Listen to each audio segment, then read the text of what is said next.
Bonjour, ici c'est Gabriel Oleko, j'espère que tu vas bien. Sans plus tarder, je t'invite à lire avec moi dans l'évangile de Luc au chapitre 5, le verset 22. Jésus, connaissant leurs pensées, prit la parole et leur dit « Quelles pensées avez-vous dans vos cœurs ?» Le contexte de notre passage du jour met en lumière une attitude inacceptable qui a poussé Jésus à poser à ses auditeurs une question de fond concernant la nature des pensées de leur cœur.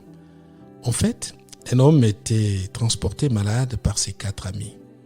Ces derniers l'ont déposé devant Jésus. Par cet acte, ils étaient convaincus que Jésus ferait quelque chose pour changer la destinée de leur ami.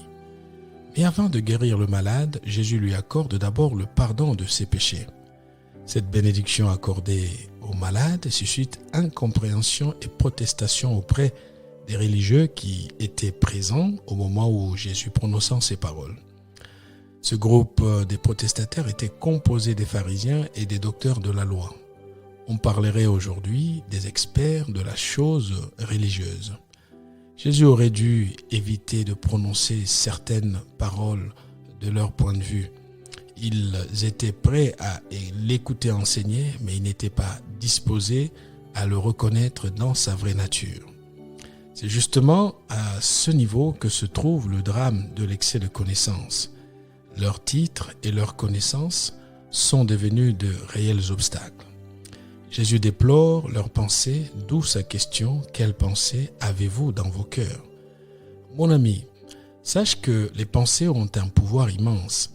Si tu ne crois pas que Dieu est capable d'agir dans ta vie, tu laisses la place aux mauvaises pensées d'influencer ta destinée. Tes pensées sont une large porte d'entrée des bonnes ou des mauvaises choses. Ne les laisse pas détruire ce que Dieu a de meilleur pour ta destinée. Tu peux suivre le conseil de l'apôtre Paul qui se trouve dans 2 Corinthiens 10, 5.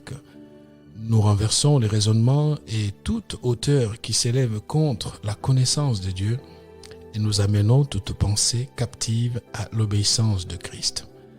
Apprends à soumettre tes pensées à l'autorité de Christ.